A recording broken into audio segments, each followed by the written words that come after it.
How do you choose to be a wounded healer and a joy spreader rather than a wounded herder and a returner of hatred? That's an unbelievable spiritual struggle, unbelievable sense of trying to keep your eye on something larger than yourself. That's what our education is about. That's what Pi Day is about. That's what Simone Weil meant when she said formation of attention. How do you get our young students to attend to the things that really matter to make them love warriors and freedom fighters and wounded healers?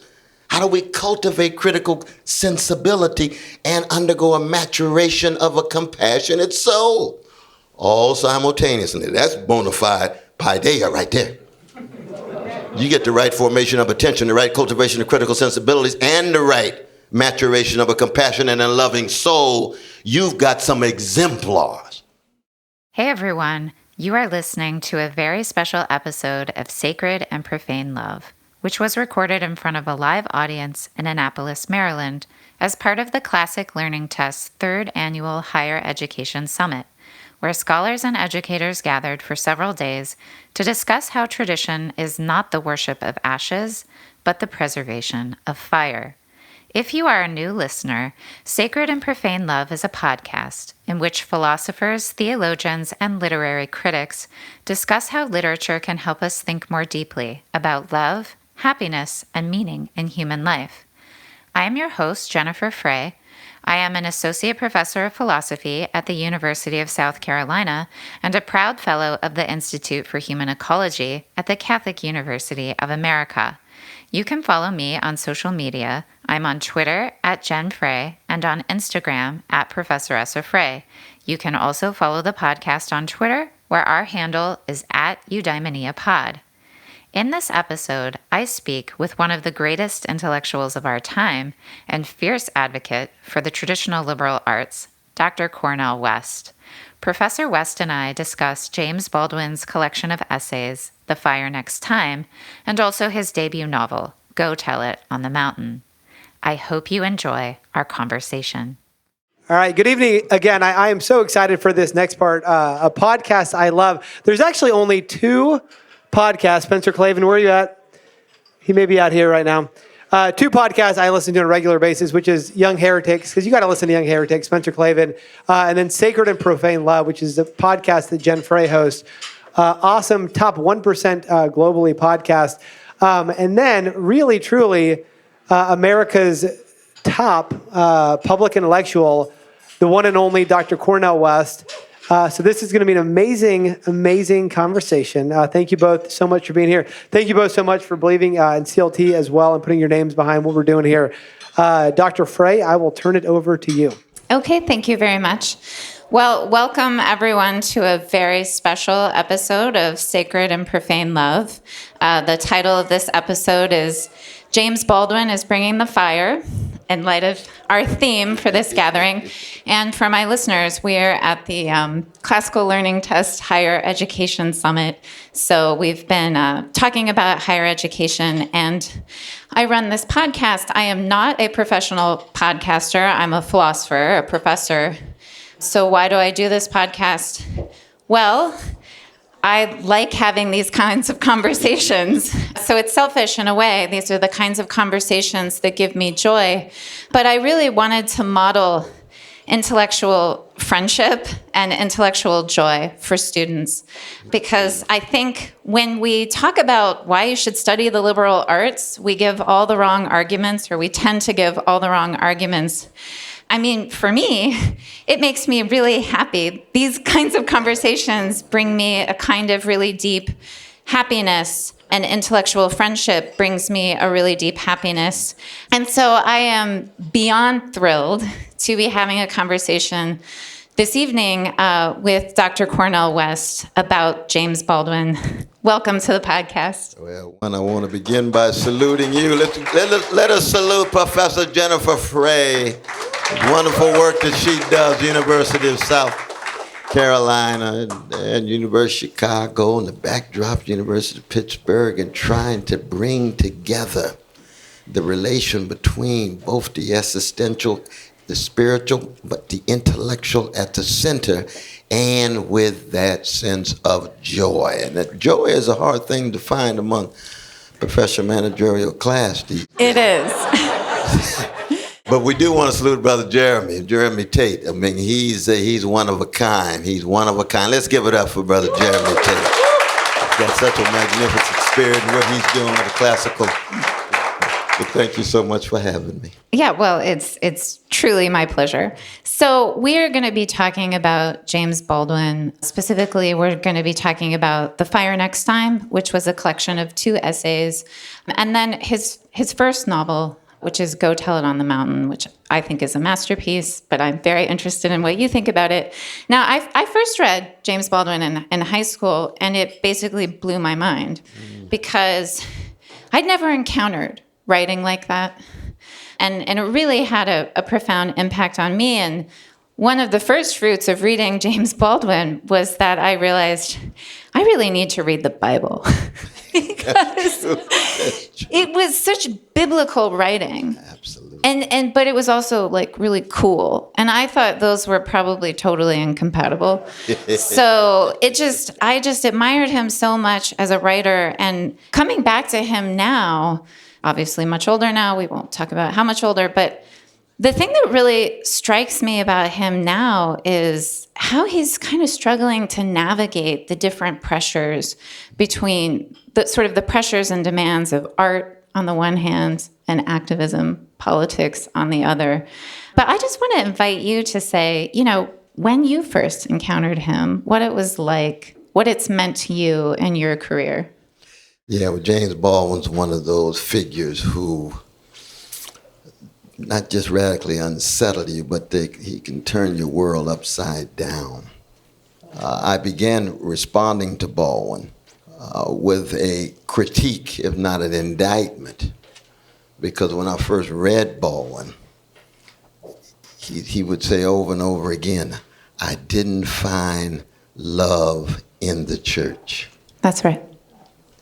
And then he moves in an Emersonian direction. He says, and I speak based on my experience. I said, yes, I speak based on my experience. I found unbelievable love in the church.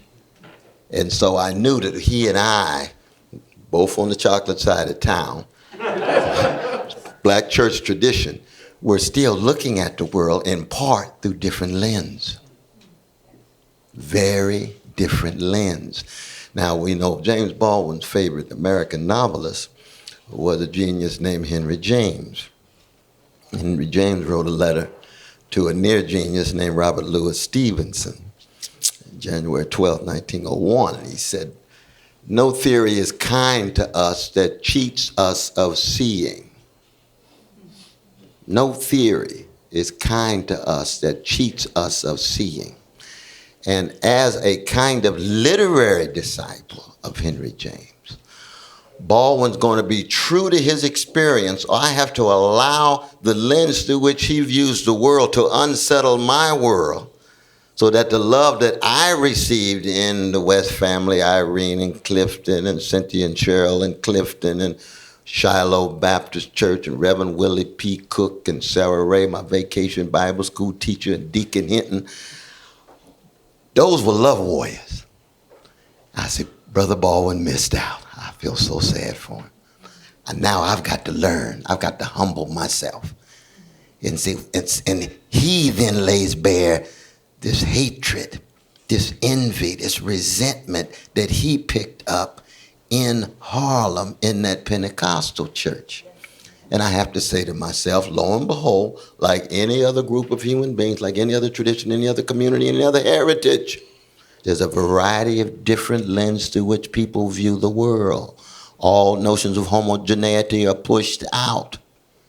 And as I got deeper into Baldwin, I began to see, this brother is a Socratic prophet. And that's a rare thing, because a prophet begins with tears, and Socrates never sheds a tear. But Socrates has an intellectual integrity that is boundless. So Baldwin enacts a tear-soaked critical self-examination and self-interrogation and self-scrutiny. Socrates engages in unbelievable self-scrutiny, no tears. And you say, that's fascinating. It brings together the best of the Socratic legacy of Athens and the prophetic legacy of Jerusalem in Baldwin, flowing through him. So on the one hand, agony, anguish, sadness, sorrow. On the other hand, trying to learn how to see things more broadly and more clearly and more honestly. But the connection between trying to see more deeply and clearly with trying to feel more honestly and authentically. And Baldwin, we all remember the critique of James Baldwin, of Richard Wright. The problem with Richard Wright is that when he looks at black culture, he sees self-hatred and self-violation and self-destruction. Then Baldwin presents his novel, and you see a whole lot of self-hatred, whole lot of self-violation, whole lot of self-destruction. And Richard Wright says, welcome to the club, Jimmy. But that's not true for Zora Neale Hurston. No, it's not true for Toni Morrison. Now, we also know with Baldwin that he becomes a kind of what I would call democratic saint. Now, Brother Robbie's absolutely right that E.M. Saran says that a saint ain't nothing but a sinner who looks at the world through the lens of the heart. And Baldwin is a democratic saint because when he looks at what he sees as American democracy, rendering him marginal and his people dehumanized and debased, it cracks open his heart. And it almost enacts the word that Shakespeare created, heartache. Never used English language until Shakespeare came along. Heartache. Ooh, did Sappho talk? No, that's bittersweet. That's a little different than heartache now. She was already on the bittersweet. But Baldwin's heart is forever cracked open. In fact, the closest thing you get in European literature, 19th century, is a genius named Adalbert Stifter, who was a favorite novelist of Nietzsche, and Thomas Mann, and Kafka. And Stifter is every novel, every story, his heart is just overflowing with sadness and sorrow. You can understand why Nietzsche loved it. And Baldwin is able in that way to unsettle us on all of these different registers. The problem these days is that Baldwin is too confined to just the political terrain. So if you read Baldwin just tied to the political terrain, you're going to miss so much of his richness and his deepness. I mean, another way of looking at him as I continued to read Baldwin was to see him as a culmination of the Emersonian tradition in American culture, which is one of self-reliance, self-trust, which is one of Montaigne. Emerson wanted to be the American Montaigne. He couldn't do it. We Americans fall short. But he's moving in that direction. He's wrestling with Montaigne in that Representative Men essay, you see. Why? Because Montaigne was the first not just to create the genre of the essay, but he was the first to lay bare at the level of candor what was going on inside of him with all of the contingency and temporality and sense of passing moments. And Baldwin is very much tied to this sense of always beginning with himself in a self-critical mode. He's been criticized, in fact, for saying everything he wrote was just a version of what was going on inside of him. And you can imagine the guy, St. Augustine, sitting in the back. I am a question to myself. Not just in the Confessions, even in the theology, even in City of God. There's a whole lot of Augustine wrestling with what is inside of him. And it's partly because he understood that it goes back to Paul, actually, our Jewish brother Paul Roman citizen and Jewish brother Paul, this sense of being so candid about how the hounds of hell are forever unleashed on the battlefield of each and every one of our souls, of greed, of hatred, of envy, and resentment. And so in that sense, Augustine becomes very modern. Mm-hmm. Paul becomes very modern.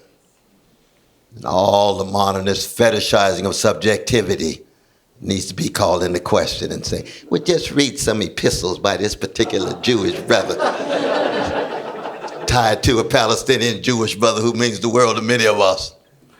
But then that unleashing of that tradition of Jerusalem and all of its various voices, connected to those voices coming out of Athens and Rome and Paris, and it's not just, it goes on. It's Timbuktu, it's New York, it's Paris, it's Weimar, it's Tokyo, and so forth and so on.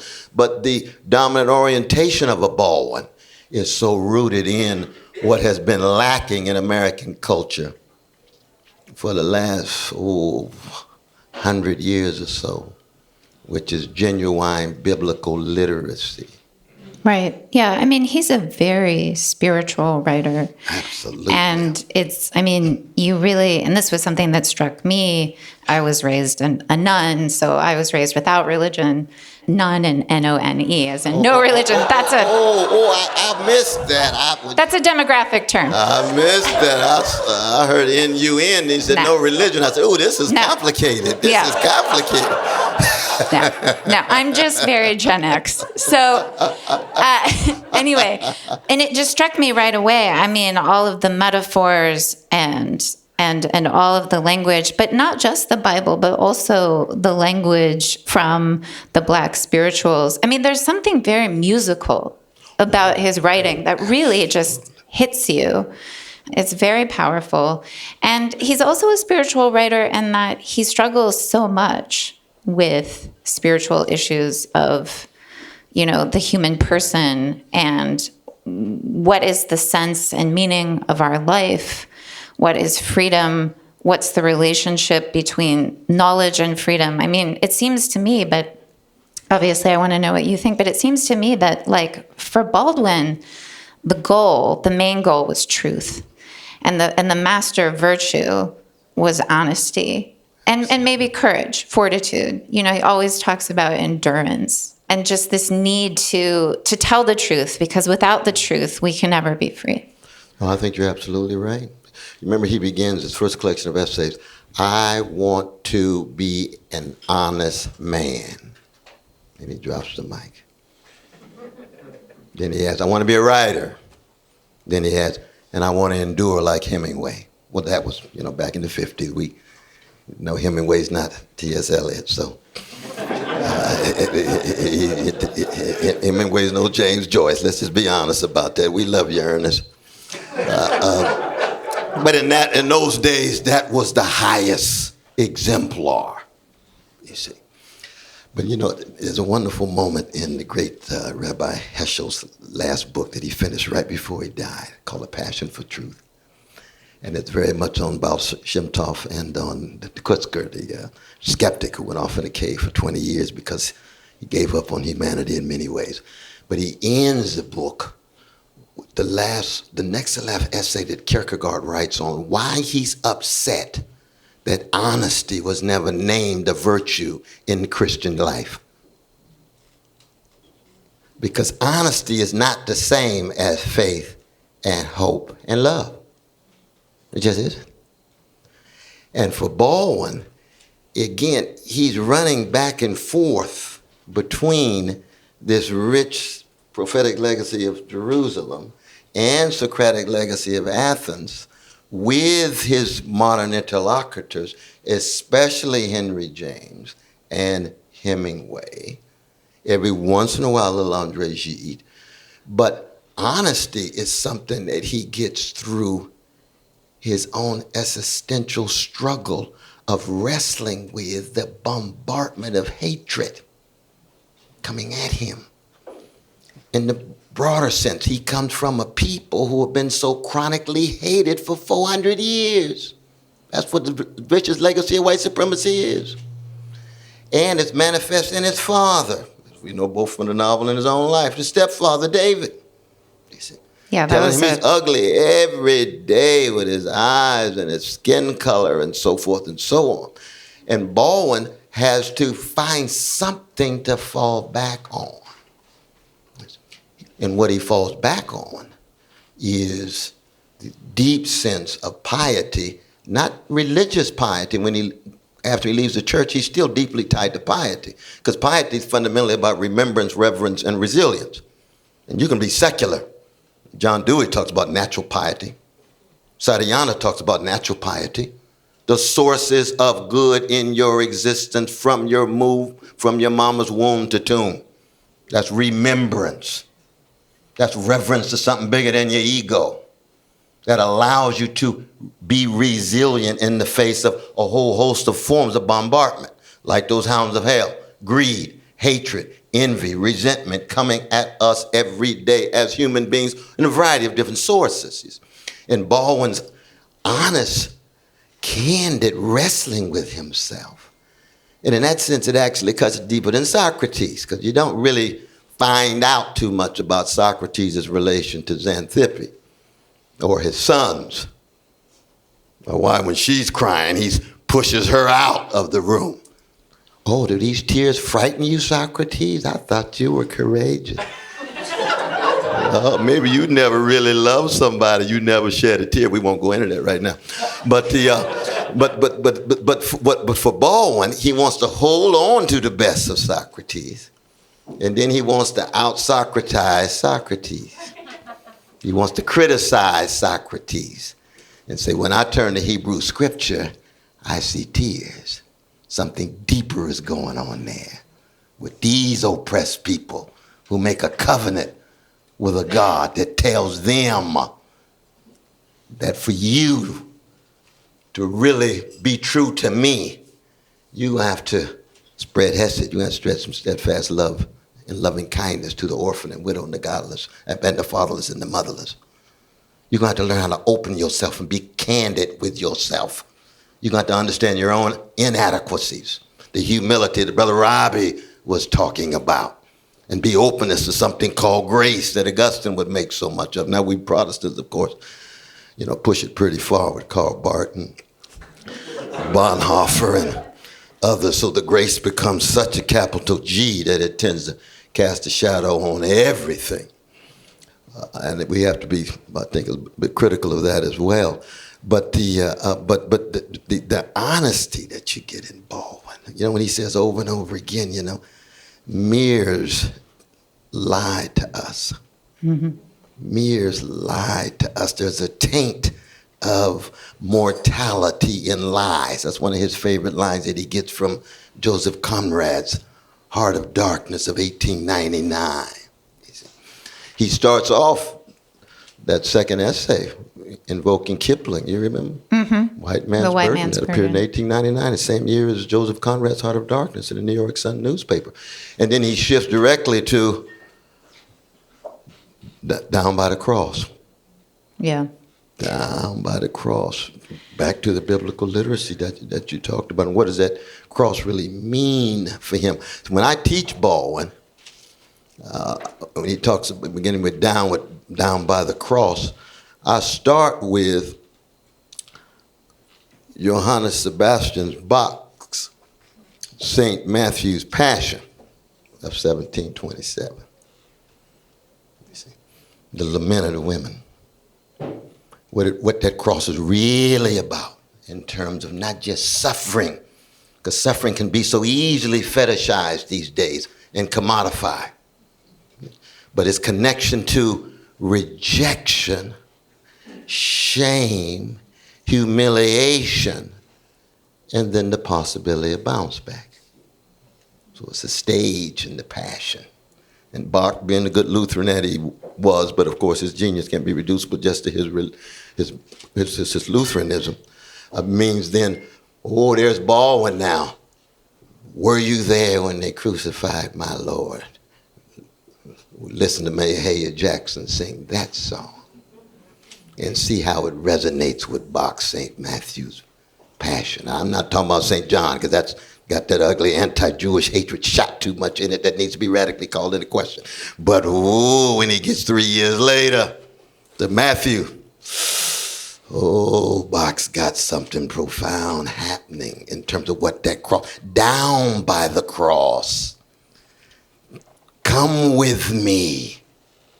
With biblical literacy on the one hand, existential honesty on the other, and then situating it within an America that is so often, especially at that time, but some way still today, views itself as so innocent. You see? And anybody who views himself as innocent is in a pre-paideia condition. Yeah. I mean, I think one thing that's so interesting about these essays in The Fire Next Time is his struggle not to hate. So this is something that he is, I mean, one thing that, and this comes up also in the semi-autobiographical novel, Go Tell It on the Mountain. That's right. He is taught to hate white people by his father, well, really his stepfather, but also by people in the church. That's right. There's this incredible meeting that he has with the leader of the Nation of Islam, where it's such a human encounter, because on the one hand, Baldwin has so much respect for him, and he even says, you know, he's a beautiful man, right? But he's like, look, this is just as bad. This is hatred. This is hatred of a different kind, and he wants to turn his back on that. But I do think it's difficult for him. Oh, you're so right. And there, of course, Baldwin is to be viewed as a wave in an ocean of a tradition. You see, how is it the case that the Frederick Douglasses grew up just 40 miles away from here? You see, or the Harriet Tubmans, whose Bible Brother Robbie borrowed when we went into the Chief Justice's office. Brother John Roberts, and I held that Bible with him with his precious and priceless parents right there. And we praying for them because they right now having a rough time, you see. How did Harriet Tubman do it? In the face of that chronic hatred, keep being a love warrior. Oh, that's a rich tradition. Baldwin, you know, he was a left-hand. He wrote as a southpaw. I used to spend time with him at the McHale's nightclub. His brother ran a nightclub on 98th in Columbus. So I would see Baldwin in there all the time. He's always just in there writing, you know. Looks like he's Sandy Koufax. So they got this left southpaw. And he'd always said he had to listen to some music. He had to listen to Mahalia Jackson when he was writing. He had to listen to Ma Rainey when he was writing. Had to listen to Bessie Smith. Those love warriors. That's like Aretha Franklin. That's like Stevie Wonder's Love and the Need of Love. That's like John Coltrane's A Love Supreme. A love supreme. How do these love warriors keep coming in the face of this hatred? It's not a function of skin pigmentation, some spiritual formation, some ethical cultivation, some courageous action has to be enacted. There must be some examples in their lives, in their history that they are focusing on. It's connected to a Palestinian Jew named Jesus, but others who appropriated that Jesus are willing to enact that kind of love in the face of the hatred, saying what? We refuse to be in the gutter, even as your hatred is in the gutter. We got classical Christian love, which is you hate the sin and you still love the sinner. Oh, that's where Baldwin's coming from. And that's what so many of us learned in the Shiloh Baptist churches and other places. That's where Martin King comes from. That's where Toni Morrison comes from. That's where, and of course we're losing that tradition. We can talk about that. But Baldwin was so candid about it that even when he confronts the Honorable Elijah Muhammad, which is fascinating, you see, the Honorable Elijah Muhammad saw his uncle lynched in Gut Bucket, Jim Crow, Georgia. He began as a Baptist minister, just like Malcolm X's father in Omaha, Nebraska, who was killed by the Klan. His body pushed in front of a train. This is not Anna Karenina like suicides. The brother was pushed in front of the train. You see. And in the midst of that kind of wound, how do you choose to be a wounded healer and a joy spreader rather than a wounded herder and a returner of hatred? That's an unbelievable spiritual struggle, unbelievable sense of trying to keep your eye on something larger than yourself. That's what our education is about. That's what Paideia is about. That's what Simone Weil meant when she said formation of attention. How do you get our young students to attend to the things that really matter to make them love warriors and freedom fighters and wounded healers? How do we cultivate critical sensibility and undergo a maturation of a compassionate soul? All simultaneously. That's bona fide paideia right there. You get the right formation of attention, the right cultivation of critical sensibilities, and the right maturation of a compassionate and loving soul. You've got some exemplars. And when Kant says in the first critique, I know we got your husband and I had a wonderful dialogue about you all's magnificent philosophical education with each other and others. But you remember in Kant's first critique, examples are the gold card of judgment. That's what Kant says in the Critique of Pure Reason. When he reaches a point where he recognizes you can't appeal to a rule in order to learn how to apply a rule. It's a Wittgensteinian moment. Right? You got to have an example to know how to apply a rule, because a rule won't tell you how to apply it. It's just a rule. Exemplarity. Now, of course, religious traditions have already laid this out. Try Thomas A. Kempis, Imitation of Christ. One example, Loyola. We got a whole host of traditions. I don't even believe we Christians have a monopoly on it. Judaism's got great examples. Buddhism does. Hinduism does. But I'm partisan and very, very prejudiced toward Jesus. So when my younger brother was so magnificent when he said Jesus is the truth, I was going to shout. But I held back, though, brother. I held back on that. The truth is not a proposition. The truth is a person. It's a way. It's a life. It's a follow me. It's a discipleship. It's a way of making a leap into a darkness and recognizing you're going to step out on nothing, but you still might land on something if you've undergone the right kind of metanoia, the right kind of conversion and so forth. And it's not a matter of preaching. It's simply a matter of making what is inside of one's heart, the love inside of one's heart, coincide with the mind's conviction. So it's not anti-intellectual, but it's not solely intellectual. It connects the love of truth with the truth of love. The love of truth with the truth of this enactment of a divine love in space, fleshified, concretized, ending up on a cross, given the powers that be of the Roman Empire, and then unleashing all of those blood drops, those love drops, so that most of human history, and this is what Baldwin is very clear about, most of human history will be the history of hatred and greed and envy and resentment and domination and oppression. The question is, kairos. How do we create moments of interruption, moments of eruption, moments of disruption, so people can see something different than Thrasymachus? We don't just want might makes right. We don't want just power dictating reality. We want to see something different, and people want to see it. They don't just want to hear people talking about it.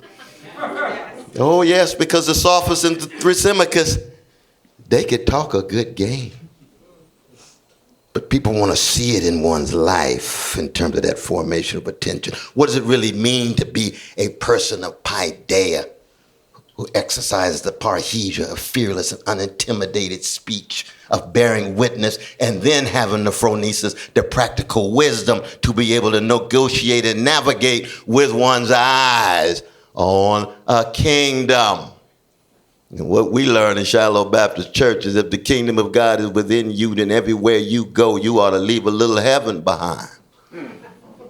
And the question becomes, what does that heaven look like? What does it feel like? How do people perceive it and see it in community, in relationships. Brother Robbie and I have magnificent experiences in that regard. They always describe us, this is a strange, ideological, odd couple. We don't understand how they could be in the same room together. And we say, my God, it's like breathing. I love him and he loves me. Well, that's a nice act of civility. No, it's deeper than civility. That's a wonderful friendship. It's deeper than friendship. I love him and he loves me. And the love is not reducible to politics. Of course I think he's wrong on a whole lot of issues. Of course he thinks I'm wrong on a whole lot of issues. My wife, loving and respecting him, I love Cindy, I love his kid, he loves my kids. Take a bullet for him. Why? Because he's my brother, and we have cultivated over time the kind of trust, the kind of profound affiliation and connection in terms of his decency, his integrity, and his sense of humor, which is part of his humanity. You see? And a lot of people just can't understand why, because we live in a society where it's just so hard for people to see. They become so beclouded. It's hard for people to feel. We only really like somebody if they agree with us. What an impoverished life. What kind of Thanksgiving dinner do you have with your family? Did everybody agree on political issues around the turkey and the... My God. What kind of discussion you have in the barber shop, in the beauty salon? Heterogeneity, diversity cuts across all of us in a variety of different ways within racial groups, within class, within national identities, across the board. Let's just be honest enough to acknowledge that there are these possibilities that allow us to transcend these narrow constructs of race and gender and sexual orientation, even though they have done damage to precious human beings. White supremacy is no joke. Male supremacy is no joke. Homophobia is no joke. Wealth inequality is no joke. People suffer. People are dying. We were in Harlem last night on 132nd Street. Oh, my God. Oh, it was something. And we talked about Baldwin because he grew up right around the corner. Yeah. Right around the corner. And it's interesting how Baldwin never gets a college degree, but a college goes through him. That's right. He's basically an autodidact. Real by day, it goes through him. That's a beautiful thing. Can we talk about the relationship between art and politics for Baldwin? Because for him, it's complex. Yes. And obviously, he has very explicit political goals. You know, at the end of The Fire Next Time, he says, you know, I want to end the racial nightmare in which all Americans are forced to live. Where, of course, I mean, so he thinks, you know, white people are also forced to live in this nightmare. Absolutely. But he also, you know, has a couple of famous essays, Everybody's Protest Novel, Notes on a Native Son, where he critiques the protest novel. And so I just wonder if we could talk about how he sees the relationship between art and activism or politics. Yeah, I mean, it's a wonderful question, and it's a very complicated one. One, because it's changing all the time as his corpus develops. You know, he's in Paris, he's struggling for his artistic identity, and he's trying to wrestle with what does it mean to bear witness on the one hand, and what does it mean to actually ascend to the highest levels of artistic creativity. So that's, you know, the Shakespeares and the Dantes. I'm talking about the kind of Muhammad Ali-like figures in the history of the literary arts, the greatest of all time. The Shakespeares and the Dantes and the Goethes and so forth, you see. And he knows after a while, that's not me. I'm going to be a great essayist. But after I read Fyodor Dostoevsky, it's like after you listen to Charlie Parker as you playing the saxophone. You say, I think I need to try something else. Fyodor just took this thing to a level. Tolstoy and Chekhov took this thing to a level. I can't fool myself no more. Well, television said you're the next Dostoevsky. Yeah, that's a nice PR move. I know who I am. They lying. And so what happens with Baldwin is that he says, I'm going to be the best that I can be. I'm going to be the best that I can be. And he gets caught, owing to his love of truth and beauty and goodness.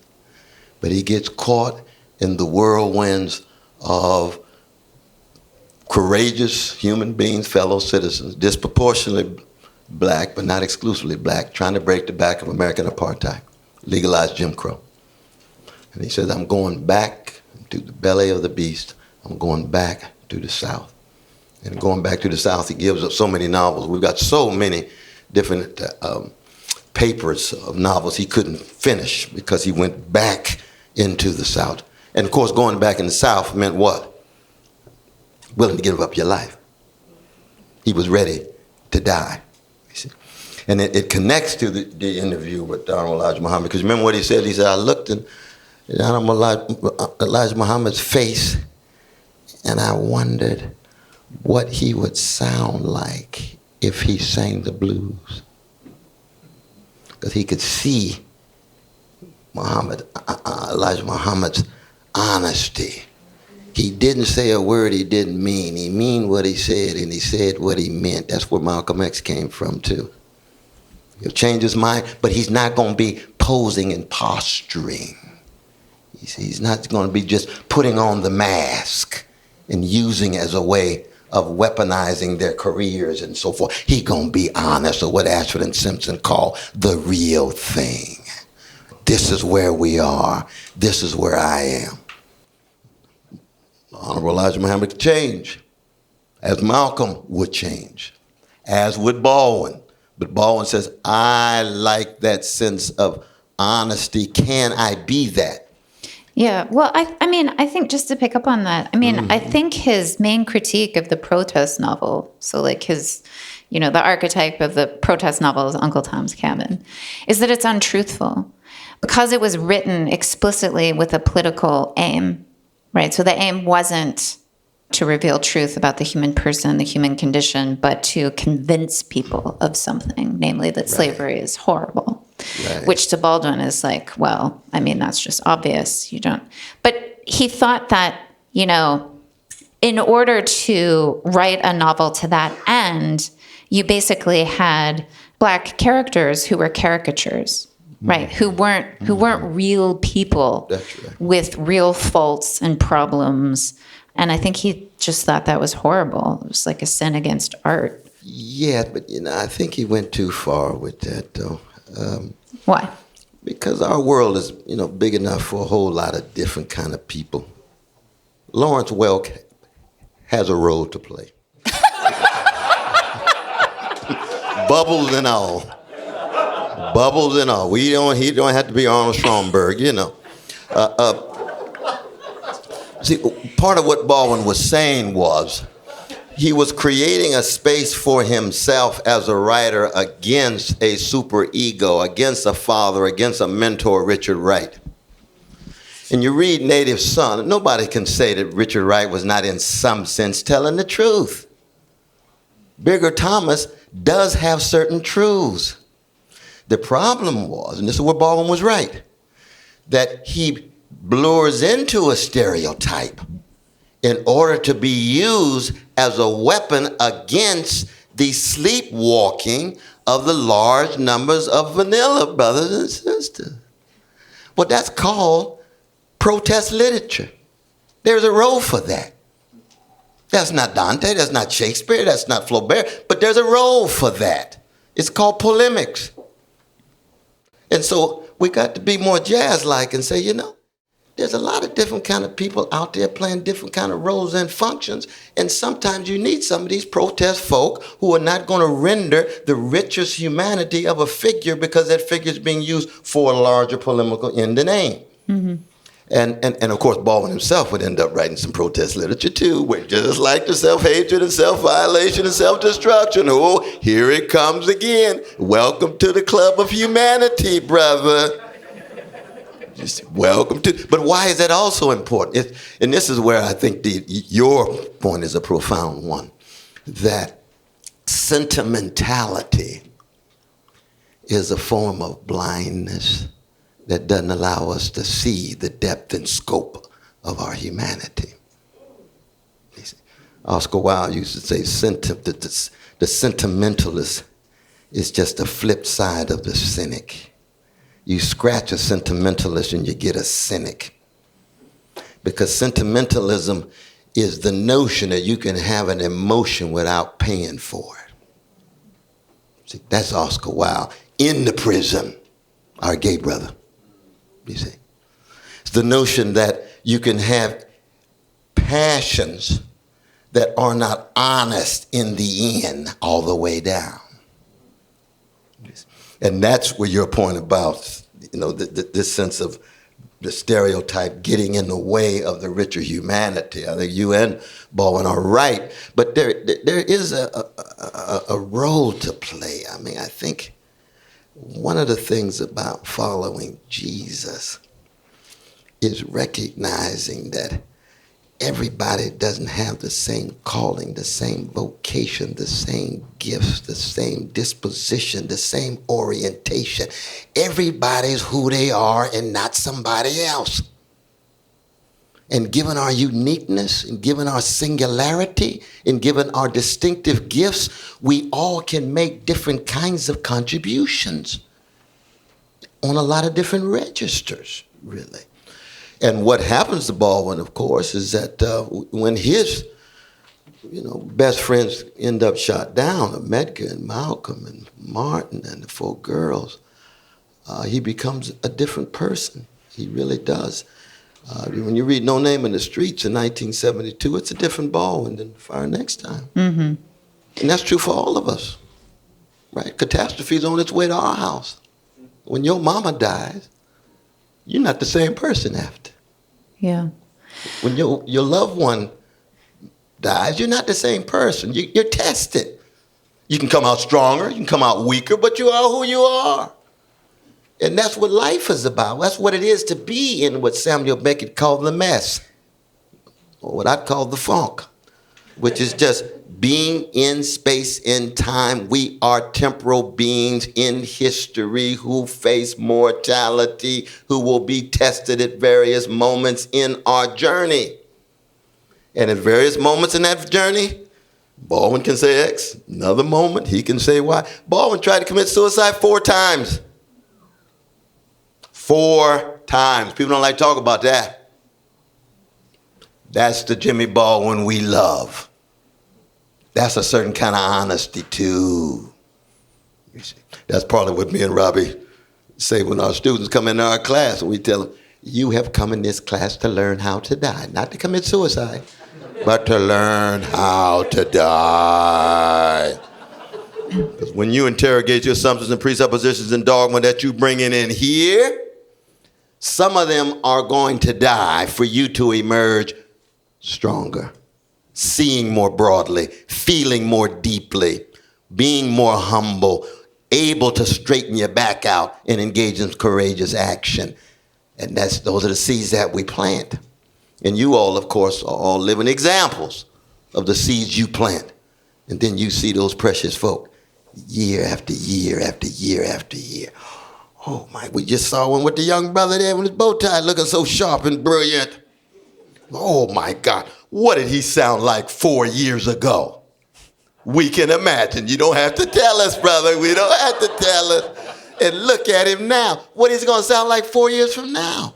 Continually undergoing paideia, continually undergoing that growth and maturation, broadening, and yet knowing that you have to have some resources to deal with crisis and catastrophe. Individual, global, nuclear, ecological, social, political, but know that the resources are going to be there so you will be able to endure. And that's what Baldwin wanted to do. He wanted to endure. Yeah, he did. Are you up for talking about Go Tell It on the Mountain? Oh, sure. We can move a little bit now. Absolutely. Okay, so Go Tell It on the Mountain is his debut novel. I think very highly of it. Yes, it's great. It's a great novel. It's semi-autobiographical. The main character, John, is clearly a Baldwin type character. And it's just one day in his life.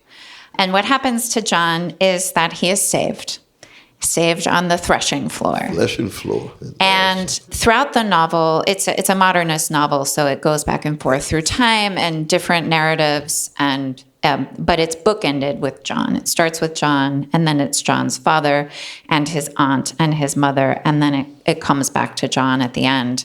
Now, throughout the novel, there are these visions, right? There are these visions and conversions, and there's this underlying quest for redemption and salvation. And John is following his calling, right, to be in the Pentecostal church, where his stepfather, with whom he has an absolutely disastrous relationship, is a deacon. And it ends with him really having a dark night of the soul, right? Yes, absolutely.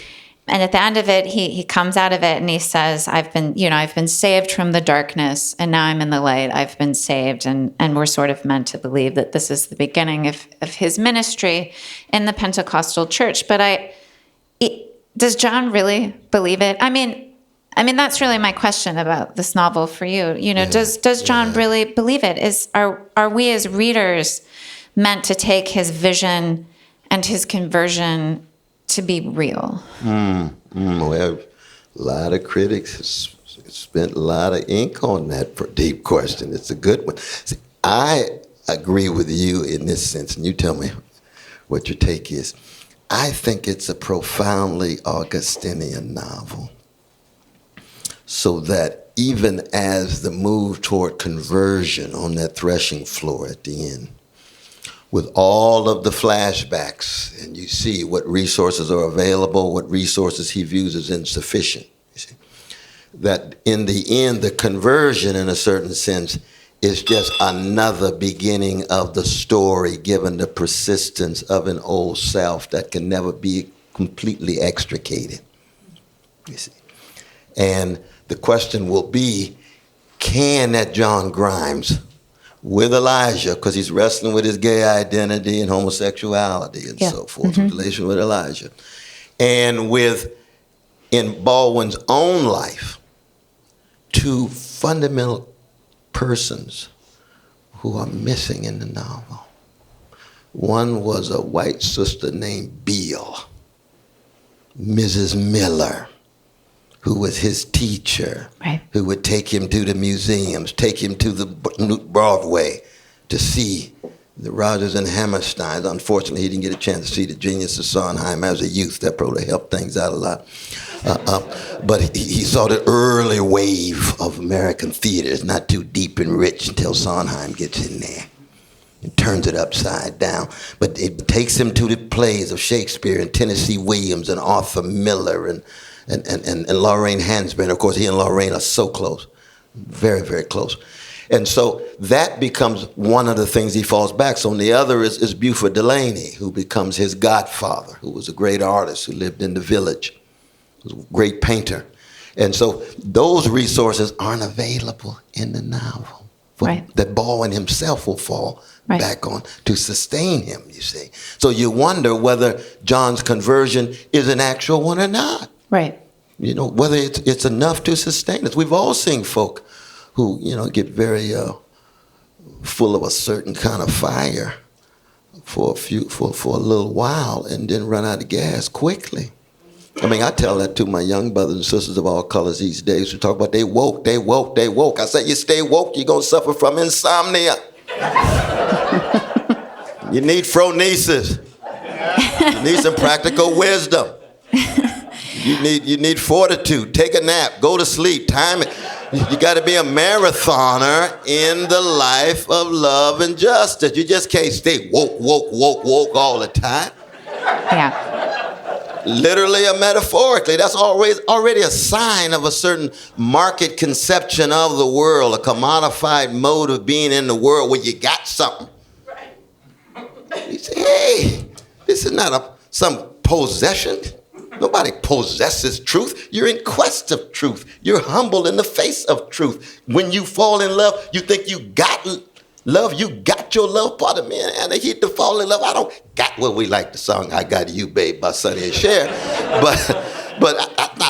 We got this. No. We are a twosome in a journey with unbelievable joy and love and something that's new. But we know we living in the world of the mess, the funk, the greed, the fear, the hatred, and it runs through every human soul.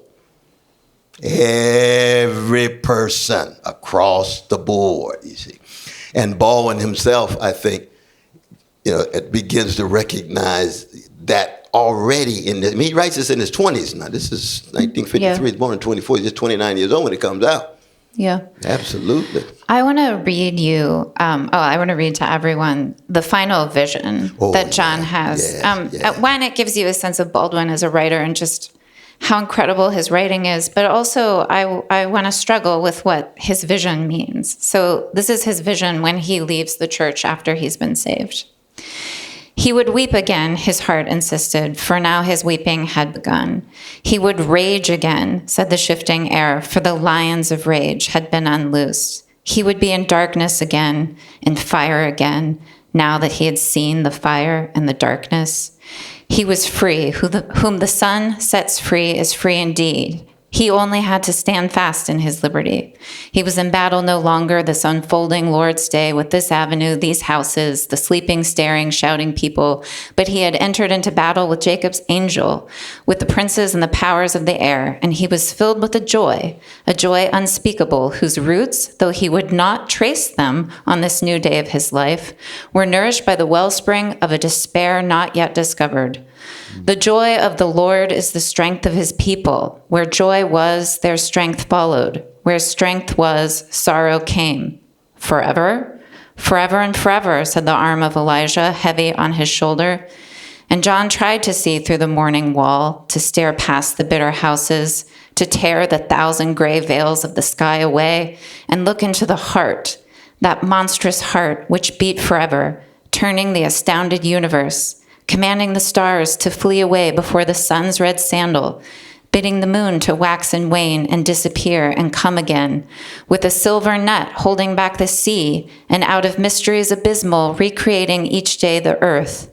That heart, that breath, without which not anything which was made was made. Tears came into his eyes again, making the avenue shiver, causing the houses to shake. His heart swelled, lifted up, faltered, and was dumb.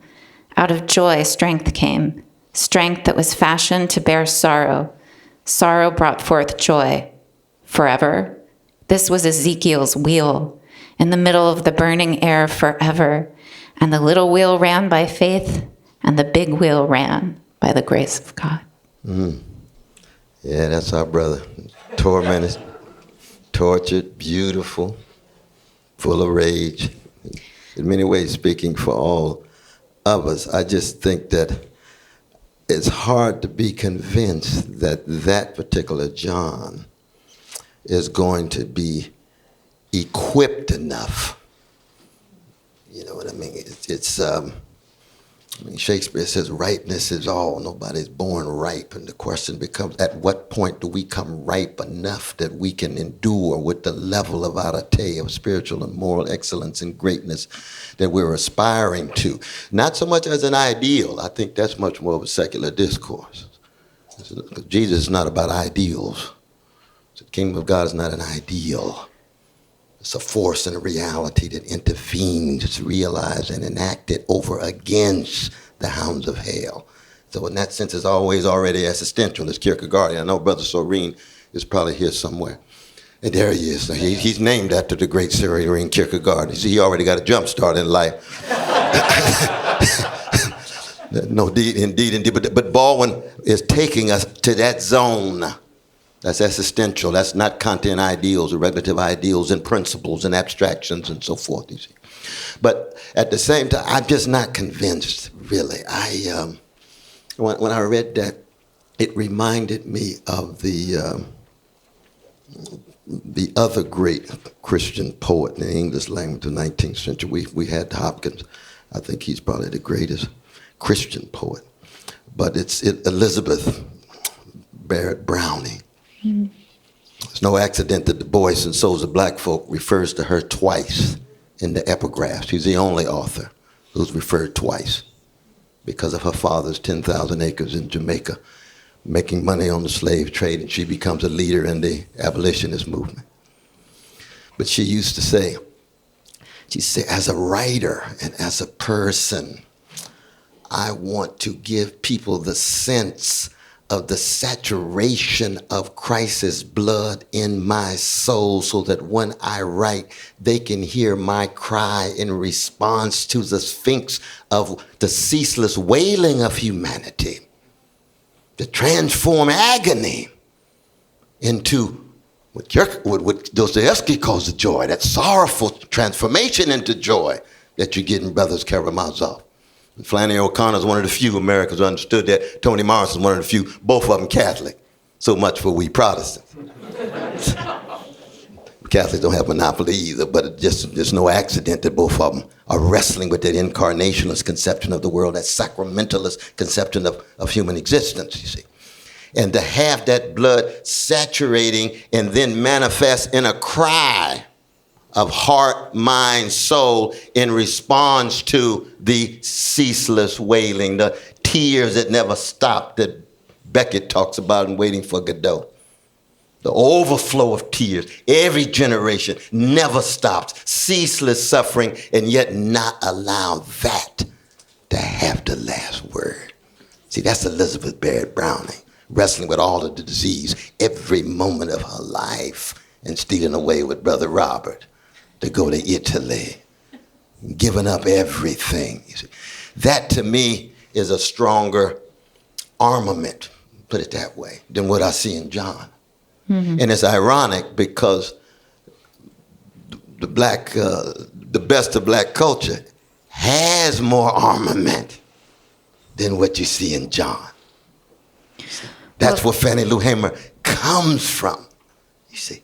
Fannie Lou Hamer, ironically, is closer to Elizabeth Barrett Browning than John Grimes in terms of what's going to sustain her in her confrontation with catastrophes and crisis and evil. And yet she's going to be on the love train. She's going to be loving her way through the darkness. Can John love his way through the darkness? You think so? I mean, I think it depends on how we interpret what Ezekiel's wheel represents here. Yeah. And whether or not it comforts him or terrifies him. Absolutely. But I just will note that this last line is straight from, a slave spiritual, as many of his best lines are. Absolutely. The music of the Black churches throughout his writing. Okay, last question because of time. Do you think that Baldwin's works belong in the canon of American letters? And if so, why? Should we be reading Baldwin in a great books education? I mean, I'm not, so concerned about just the canon or the pantheon because, Sam Cooke and Curtis Mayfield, Sly Stone never won a Grammy. Milli Vanilli won 2. So the question becomes, we need to talk about canons. We need to talk the pantheon and so forth. I just want high quality intellectual integrity, rigor, willingness to come to truth with what it means to be human. Does he meet that standard? Absolutely yes. Now, when you get these arbitrary canonizers out here, that's something else. And I thank God that Sam Cooke wasn't worried about the Grammys and worried about Milli Vanilli. Pearl Buck won the Nobel Prize. Did Tolstoy, Proust, Joyce, Conrad? No. Love you, Pearl. What does the Nobel Prize mean without Tolstoy and Proust and Joyce? Give me James, give me Leo. I'm not, and Pearl Buck's a good writer. I'm not putting it down, but she's not on the same level at all. Kafka, oh my God, yes. we understand. He's like Sam Cooke. So in that sense, our students must read great writers who are wrestling with the most profound conceptions of what it means to be human. If they're in the canon, fine. If they're not in the canon, Stifter's not in the canon. People don't even read him anymore. That was the very novelist who helped keep Bonhoeffer alive in prison. He said, I can only read certain parts of the Bible and Stifter. And people say, well, who was Stifter? Stifter just dropped out. There's a whole lot of voices like that that have dropped out, that were dealing with deep, lower frequencies in terms of wrestling with what it means to be human. So the answer in part is yes, in terms of we fight for the best. Mm-hmm. But given, the spiritual decay and the moral decrepitude and intellectual mediocrity that more and more is becoming the norm, we tell our young folk, don't worry about the titles and the prizes of the world. You follow your quest for truth, goodness, beauty, and the holy, and try to sustain a sense of what it means to acquire the highest level that you can relative to the gifts that you have and relative to the loves that you have received. And then proceed with a style and with a smile.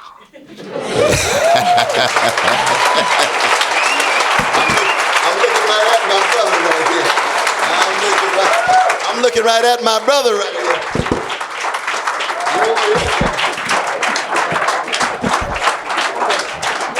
Well, I don't think we could possibly end it on a higher note. Thank you for joining me. This is incredible. Thank you.